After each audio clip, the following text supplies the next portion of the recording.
Hello friends, मैं राहुल। मैं आप सभी को एमपी की महत्वपूर्ण टॉपिक को कवर करने वाला हूं, जिसमें हम कुछ नए अप्रोच के साथ आपको स्टडी कराने वाले हैं। फ्रेंड्स, नए अप्रोच में हम आपको माइंड मैप के माध्यम से चीज़ों को बहुत अच्छे तरीके से याद कैसे रखा जाए, इस पर हमारा पूरा फोकस होगा। तो यह क्लास नो बकवास, no time pass, only study. तो चलिए फ्रेंड्स, शुरू करते हैं आज का क्लास। पहला हम टॉपिक को कवर करने वाले हैं मध्य प्रदेश का इतिहास। तो फ्रेंड्स, हम क्लास की शुरुआत करें। सबसे पहले आपको एक मानचित्र देखना होगा मध्य प्रदेश का, जो अभी रिसेंटली नए जिले जो शामिल किए गए हैं। मैं उम्मीद करता हूं कि आपने सभी ने मैप को बहुत अच्छे से समझा होगा, देखा होगा। लेकिन हम इस मैप के माध्यम से आपको पूरा चीज़ों को याद करवाने का प्रयास करेंगे, ठीक है। तो सबसे पहले हम आपको पाषाणकालीन, ताम्रपाषाणकालीन और शैलाश्रय कहाँ कहाँ हैं उनके बारे में आपको जानकारी देंगे। तो फ्रेंड्स, सबसे पहले हम बनाएंगे अपना प्यारा मध्य प्रदेश। ये होगा हमारा प्यारा मध्य प्रदेश, ठीक है। हो सकता है कि इसमें थोड़ा सा क्लियर ना बन पाए, लेकिन मैं उम्मीद करूंगा कि अच्छा बने। एमपी का महत्वपूर्ण मैप बन चुका है, लेकिन फिर भी आप बहुत अच्छा सा क्रिएट कर सकते हैं। Okay, alright. हमारा फोकस होगा स्टडी पर। तो सबसे पहले हम यहाँ जिले लिखते हैं और जिले के बाद देखेंगे कौन कौन से स्थल हैं, ठीक है। तो देखिए फ्रेंड्स, तो हमने यहाँ पर जिलों के नाम लिख लिया है और देखते हैं कि कौन कौन से स्थल हैं जो इन जगहों पर पाए जाते हैं, ठीक है। चलिए फ्रेंड्स, शुरू करते हैं। सबसे पहला देखिए, यदि हम मंदसौर की बात करें तो मंदसौर में हमें मिलता है इंद्रगढ़, मनोटी और आवरा। ये तीन चीजें बिल्कुल याद रखिए, इंद्रगढ़, मनोटी, आवरा। मंदसौर में इंद्रगढ़, मनोटी, आवरा, ये तीन इंपॉर्टेंट हैं। उज्जैन की बात करते हैं तो देखिए, बिल्कुल इसको बैठा कर रखिए मन में। कायथा, नागदा, डांगवाला, नागदा और डांग वाला। ओके, डांग वाला हो गया। धार की यदि हम बात करें तो धार का है खलघाट, ओके। और यदि हम खरगोन की बात करें तो खरगोन में दो स्थल पाए गए हैं। एक है नवदा टोली और है कसरावद, ठीक है। इसके बाद यदि हम इंदौर की बात करते हैं तो इंदौर में आ जाता है आपका आजाद नगर,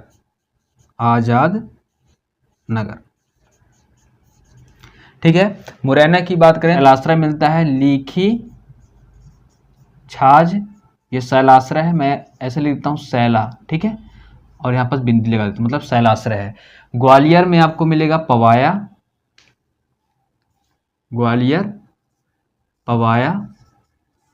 ठीक है। विदिशा की यदि हम बात करें तो विदिशा में मिलता है आपको बेसनगर और सतकुंडा।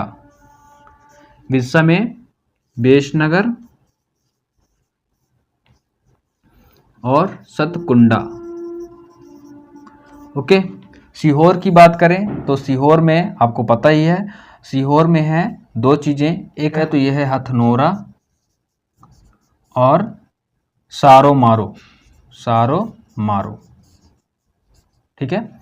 इसके बाद यदि हम रायसेन की बात करें तो रायसेन आपको सबको पता है, इसका क्या है भीमबेटका, ठीक है। तो इसका हम कहाँ लिख देते हैं, भीमबेटका हम लिख देते हैं।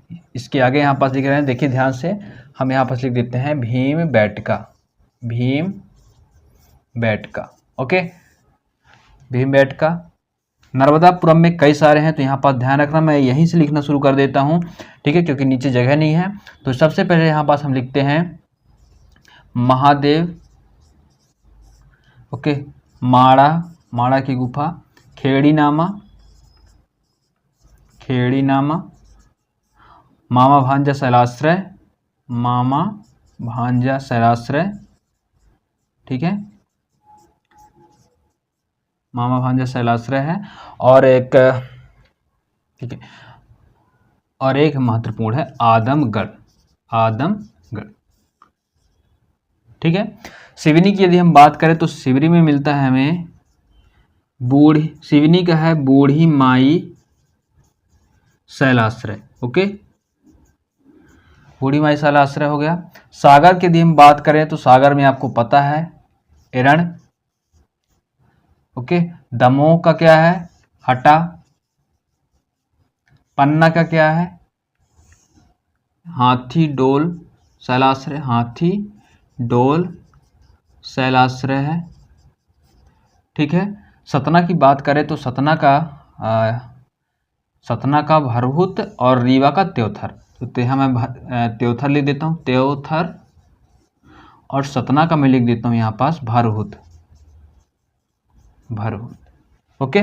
तो ये महत्वपूर्ण जो है पाषाणकालीन, ताम्रपाषाणकालीन और शैलाश्रय, ये बहुत ज़्यादा इंपॉर्टेंट है, आप इनको याद रखिए। कई बार एग्जाम में कई बार आपको देखने को मिल जाता है। ठीक है, एक बार हम इसको रिपीट कर लेते हैं और बिल्कुल माइंड मैप आप देखिए, आपको पूरा मैप एक बार क्लियर होनी चाहिए, जिले क्लियर होने चाहिए। यदि आपने जिला क्लियर कर लिया कि कौन सा जिला कहाँ पास है, तो बहुत ही आराम से चीज़ों को रिकॉल कर सकते हैं। तो देखिए सबसे पहले यहाँ पास देखते हैं मंदसौर। तो मंदसौर में क्या है? इंद्रगढ़, मनोटी, आवरा। ओके। उज्जैन की बात करें तो कैथा, नागदा, डांगवाला।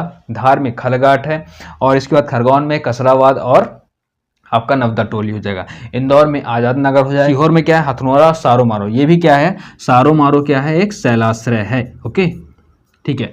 नर्मदापुरम में क्या है? तो नर्मदापुरम में महादेव, माड़ा, खेड़ी नामा, मामा भांजा शैलाश्रय है, और आदमगढ़ की गुफाएं। ठीक है, आदमगढ़ है। फिर इसके बाद सिवनी की बात करें तो सिवनी में भी है बूढ़ी माई शैलाश्रय। एक और हमारे से छूट रहा है, वो है जबलपुर। ठीक है, मैं जबलपुर को यहाँ लिख दे रहा हूँ, जबलपुर।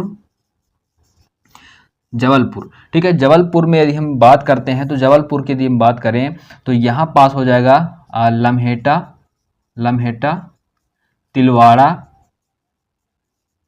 तिलवाड़ा, और एक और है बूढ़ी डायन। ठीक है, यहाँ स्पेस नहीं है इसलिए मैंने यहाँ पास लिख दिया। आप थोड़ा सा आप जब इसको लिखे तो बहुत अच्छे से लिख सकते हैं। ठीक है, तो एक साथ हमने सारे चीज़ को कवर कर लिया। अब अलग अलग हमने पाषाणकालीन, ताम्रपाषाणकालीन, शैलाश्रय, आप जितना यहाँ वहाँ पढ़े हुए थे, हमें जितना मिला हमने सब सारे को इकट्ठा किया और एक ही मैप में इसको ड्रॉ कर लिया। तो आप भी ऐसा कर सकते हैं और इन चीज़ों को बहुत अच्छे से याद कर सकते हैं।